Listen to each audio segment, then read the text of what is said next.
Boom shakalaka, what is going on everybody? Randall here from Crypto Love, and today we have a news episode, Monday, May 7th, 2018. Now before we get into things, just want to say thank you to everyone subscribing, thank you to everyone mashing on the like button, and you guys, guess what?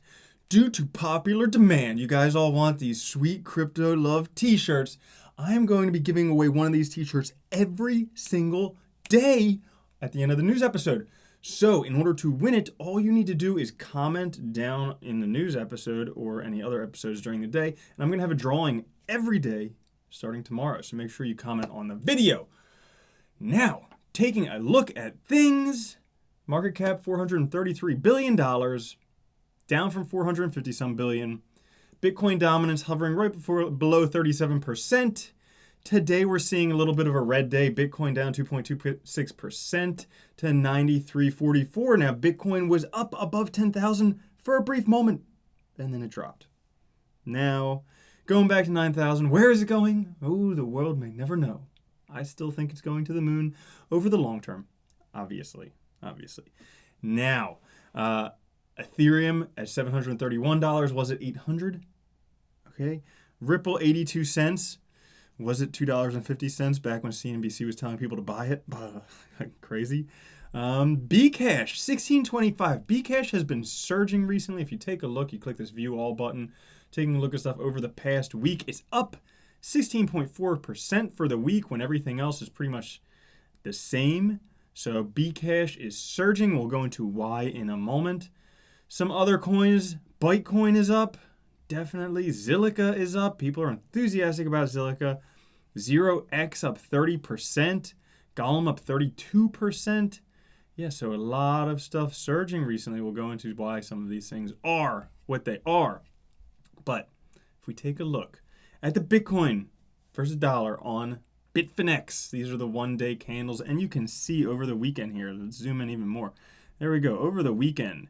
All right. We were hovering right around the $9,000 mark, okay, finding some resistance, finding some support, and then it started taking off, and not only the 10,000 big even, but also the 200-day moving average, both sitting right there, and it rejected Bitcoin. Oh, so sad. Bitcoin got rejected. Don't lose hope, buddy. You'll break through. You'll get there. Now, Bitcoin for the past few weeks, since about the end of March, has been sitting in this little channel here. This kind of bullish channel, we'll call it. And the 21-day moving average has been moving up right along with it. Now, Bitcoin is testing the bottom edge of that candle. If it breaks, or the bottom edge of that channel, if it breaks through that channel, that could be bad news for Bitcoin. Also, seeing the 21-day moving average. And also, guys, if you watched my episode yesterday, I talked about this new trading thing that I'm going to be doing to see if it's more profitable to trade Bitcoin versus the MACD, or if it's more profitable just to hodl Bitcoin. So it's getting close. All right. I bought $1,000 of Bitcoin. All right. When we have a bullish cross here on the MACD, when the blue line crosses under the orange line, I'm going to transfer that for DAI, the stable token by MakerDAO. And then when it crosses back over, I'll buy back in. So we'll see. We'll see if that's better than hodling. That'll be interesting. Now, on to the news. What you guys all came here for, aside to just hang out with me in the morning. I know I don't answer questions on these. That's the late night live stream, Tuesdays at 5:30 p.m. Eastern time. So tomorrow you can hang out with me. I'll answer all your questions, say hi, we'll chat, whatever. Now, CoinMarketCap finally removes Bitcoin.com from its Bitcoin page. There's been a lot of controversy with Bcash recently. Among the things, it being listed as website number 2 for Bitcoin. Finally, they removed website number 2. So website is bitcoin.org, which is the actual Bitcoin Foundation website. Bitcoin.com is Bcash's website, is Roger Ver trying to convince people that Bcash is actually Bitcoin. And there's even more going on with that. So, why Bcash broke $1,800? Propaganda or hard fork? Yes, you heard it here. Maybe first, maybe not first. But yeah, Bcash is having a hard fork on or about the 15th of May called Bitcoin ABC. All right. Bitcoin ABC is going to be a hard fork of Bcash. Are people buying Bcash because of this hard fork where they'll get rewarded in Bitcoin ABC? Yeah, most likely. Well, what's the benefit of Bitcoin ABC? Instead of the 8 megabyte blocks that Bcash has, it's going to be 32 megabyte blocks, which are a lot bigger. Now, do they need them to be that big? Not really. Not really. Bitcoin right now only has 1 megabyte blocks, which begs the question of Bcash community, why you need block size 32 megabytes if even fucking Dogecoin has more transactions. And Roger Ver very succinctly replied, eh. But actually, I think he made that sound too. Eh. But actually, there is a simple answer for anyone who wants to know why you would need 32 megabyte block sizes. Because a blockchain with small block sizes can be spammed to slow average transaction times and increase transaction fees. If you want to prevent that from happening, larger blocks make this more expensive for bad actors who would attempt to do this. Bcash has low fees, blah, blah, blah, blah, blah. They skipped 16, so they went straight from 8 to 32. Yeah, so the actual answer, you can't fill up 32 megabyte blocks without putting down thousands of dollars per hour. A modern SSD can keep full node with full 32 megabyte blocks for like $1 a month, and it ensures zero confirmation stays almost entirely secure for transactions less than $1,000. So those are the answers for anyone who wants to know about Bcash. Yet, the billionaire investor Mike Novogratz, who was responsible for the Novogratz buy-in back in November that started the Bitcoin jump up to 20 grand, says Bitcoin's market cap dwarfs Bcash. Now you may be saying, hang on, what's he smoking? Because Bitcoin's market cap is 159 billion, Bcash is 27 billion. But he believes that he's replying to @Bitcoin where he says, enough already. Bitcoin Core is Bitcoin. It's a store of value. It's digital gold. Its market cap dwarfs Bcash. If you want to be a payment currency, by definition, you need to have stable value. So why own Bcash? Bcash doesn't have a stable value. It's very unstable. So yeah, he makes that point. And more on Bitcoin. It's just news about Bitcoin over the weekend. The Lightning Network meets the Vaultoro Gold Exchange. So we know Lightning Network is coming out. I suspect when Lightning Network is in full production mode and everyone can use it, that nobody will even question why on earth would you use Bcash, because you can transfer Bitcoin instantaneously for 1 Satoshi, almost zero fees. But they actually use it on the Vaultoro platform where you can trade it for gold of 99.9% quality. And you can buy even down to 0.1 gram of gold, thanks to the Lightning Network. Okay? Now, people say Lightning Network isn't great because it is off-chain solutions. It's a layer 2 solution. It's not actually on the blockchain, but it's kind of like having a bar tab open. Okay? You go to a bar, you give them your credit card. They don't charge you every single time you get a drink. They just charge you at the end of the night when they close out your card. That's the same way that the Lightning Network works. And that's why it's awesome, because we all like drinking and we all like Lightning Network. Now, this is some interesting news. Crypto meets entertainment. Silicon Valley TV series generate instant memes. The first one we have from Silicon Valley. Now, this was actually one of the reasons, not this meme here. He says, there are a few things I'll defend with true passion. Medical marijuana, the biblical Satan as a metaphor for rebellion against tyranny, and motherfucking goddamn cryptocurrency. Booyah! Yeah, so back in the day, I used to watch this show, and I remember this dude was saying how he wanted to get paid in Bitcoin. And I was like, I wonder. And yeah, I was impressed. So I was like, yeah, maybe.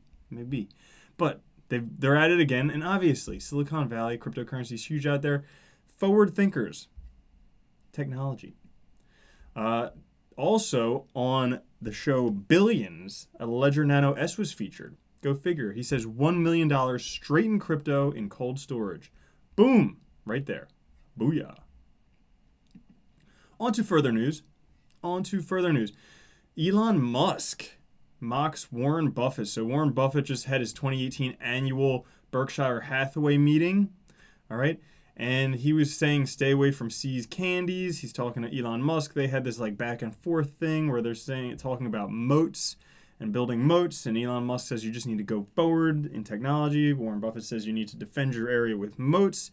And then Elon Musk mocking Warren Buffett, says, I'm going to start a candy company, because he's talking about that See's candy thing. He's like, I'm going to start a candy company. It's going to be amazing. He's super serious. And then he calls it crypto candy. Is Elon Musk into crypto? Maybe. Also, this was a big weekend for Warren Buffett. My goodness. I mean, he had his Omaha summit, the thing, all that out there. But large-scale VC investor Fred Wilson schools Warren Buffett. Now he tries to do it in a respectful manner, because he does respect the man. Warren Buffett has been insanely very good at investing. So he talks about cryptocurrencies. They're producing decentralized infrastructure. They're the fuel that powers a new form of technology infrastructure that's being built on top of the foundational internet protocols. And he talks about blockchain networks that provide smart contracts, which are the most important innovation we've seen in cryptocurrency yet. So he's trying to make it, he even recommends reading the book Crypto Assets. That's one that I have not yet read, but it's on my reading list. So I will be reading that, and then I'll let you know everything that it says. But if you want to go and read that, that's a good book to read as well. And lastly, one more thing about Warren Buffett. Buffett actually admitted this past weekend at his Omaha thing that he was wrong about Google and Amazon. Boom, he did pass up Google and Amazon. He says he makes the wrong decisions when he passed up investments in Google and Amazon, because he stuck to his long-time investment principles, and it might mean it's time to update those principles. Now, he says that he had a very high opinion of Jeff Bezos' ability when he first met him, and he underestimated him. I've watched Amazon from the start. I think what Jeff Bezos has done is something close to a miracle, and the problem is when I think something will be a miracle, I tend not to bet on it. Perhaps he sees cryptocurrencies as a miracle, and that's why he's not betting on it. Could potentially be. I mean, the more research I do, the more this is just going to be the technology of the future. Seriously. So, here's a fun one. Ripple faces a lawsuit for securities violations from an angry investor. Ryan Coffey, an investor who made losses trading Ripple, filed a lawsuit against the company on behalf of all investors who purchased Ripple tokens on Thursday. So, basically, he talks about how he lost money due to Ripple, pointing out that 20% of the Ripple supply was initially distributed by Ripple, the remaining 80% sent by the company, meaning that it's basically in a long-term ICO, which is interesting. Hence how they manipulate the prices and everything like that. But he says that defendants have since earned massive profits by quietly selling off this Ripple to the general public in a never-ending ICO in order to increase demand for Ripple and thereby the profits it can derive by selling Ripple, blah, blah, blah, blah, blah. Then someone else wrote, the user Father Mucker, okay? He then asked, can I sue them for not mooning already? And then someone else says, if the loss of investment caused by FOMO is a legitimate case, then I guess all the people from December should start lining up with their lawyers for a payout. So I guess we're having another huge class action lawsuit. Everybody who bought in cryptos in December, just class action lawsuit. But this does raise something interesting, because he's getting the SEC involved with Ripple. And right now, actually today, Monday, May 7th, Ethereum is actually meeting up with the SEC to talk about, is Ethereum a security? Now, a lot of people think that Ethereum is not a security. Ethereum saw a little bit of a price drop over the past few days. Whether that's related to this or not, who knows? But one thing to keep in mind is that deeming Ethereum a security won't only impact Ethereum, but also every other single ERC20 token out there. However, it said that, that it's suspected that Ethereum is not going to be security. So we'll have to wait. We'll have to see, find out what happens with that. Neo's in the news. I like Neo. You guys know I like Neo. Why? Because it's the passive incomer's wet dream. Okay, you hold Neo, you get rewarded in Neo gas, you sell the Neo gas, you buy more Neo. So you just buy as much as you can now and then just keep accumulating more all over your entire life. Okay, so they're talking about stuff with Parsec Frontiers, where they're going to have a blockchain-dependent space exploration game on Neo and Ethereum blockchain for dual token infrastructure. They talk about partnerships with 03 and New Econo Labs. The thing that really got me here, was, and this is going to be awesome, okay? New Econo Labs partners Fenbushi Capital, huge capital company, on Neo Name Service project. If that sounds familiar to you, you might have heard of DNS, Domain Name Service. Stuff like crypto-love.com, okay? That .com, that's the DNS. Well, there's a new Neo Name Service project, so you could have your stuff .neo. Check it out. You can have a .neo domain service with these three working together. That'll be bitchin'. Because could you imagine? Like, I think Neo is going... I mean, we talk about Google and Amazon these days, but when I talk about crypto people, like 5, 10, 15 years in the future, it's going to be like Neo, Ethereum, whatever other ones, EOS, Lisk, Icon, whatever. Those are going to be the companies, because it's not going to be this like little centralized company. It's going to be a huge decentralized organization called Neo. And hopefully we're early investors. More announcements. Announcements. Zebpay announces the launch of 0x. Now, Zebpay is like the Coinbase of India. They've announced the launch of 0x, adding it to their other coins that they already trade, including Bitcoin, Ether, Litecoin, Ripple, Bcash, EOS, Omi's, Tron, Golem, and 0x. 0x saw quite a price spike with news of that. Also, Golem saw a bit of a price spike from that stuff. I'm curious, are they going to be adding Zebby sometime soon? Because Zebby is like the Ethereum of India. Or it's not. I keep calling that. It's like the icon of India. All right. Verge just can't stay out of the news. Not a single day Verge can stay out of the news because they have a block reward halving. Okay, so Verge has the development update block reward halving on May 9th. So these are some upcoming announcements. Not today, not tomorrow. The following day, May 9th, block reward halving. Now, what does that mean? Well, it means that some people may not be mining Verge because the rewards aren't there. But it means that the miners that stick with it, they could end up mining more blocks, making more money, potentially. What does it mean for the price of Verge? Who knows? Another Verge announcement. We'll see what it does. STRATOS has some news. They have a couple releases coming out here. So STRATOS, first thing, on May 9th, they have their STRATOS ICO platform. So STRATOS is an enterprise blockchain solution, competing with some of the big ones. But May 9th, they have their ICO platform. Easy to set up and deploy with Microsoft Azure with a few clicks, crowdfund any project. Also coming up, they're having their smart contracts alpha on the 16th of May. So STRATOS, which has been quiet for a long time, has a few announcements coming up. This is an interesting one. POA Bridge and POA 20 on May 10th, the day after. POA Bridge, basically what that's doing is you can transfer your POA, proof of authority tokens, to ERC20 network. Now, you don't actually transfer the tokens. They're kind of locked up in the POA blockchain. It's an Ethereum sidechain, but they're locked up in that. You can transfer them to the Ethereum blockchain where they become a POA 20 token, all right? And then you can store that on any, they're compliant with any Ethereum type of things like smart contracts, wallets, different stuff like that. And then you can transfer them back and forth. Now, the important thing to note is you're not making like extra tokens. It's not like you buy 100 POA tokens and then transfer them to Ethereum and you create 100 more tokens out of thin air. They're just held on the POA network, and a kind of like a copy of it is sent over as a POA 20 token. But that's pretty cool. So that's coming out May 10th. I mean, that's technology. That's the first ever cross-chain bridge in blockchain history. We're making history, guys. Woo!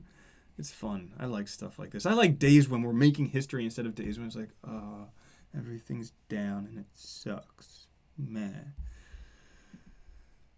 I spoke about this before, but May 11th, Icon Nest. So Icon's token launch platform. Everybody's launching tokens, ICOs.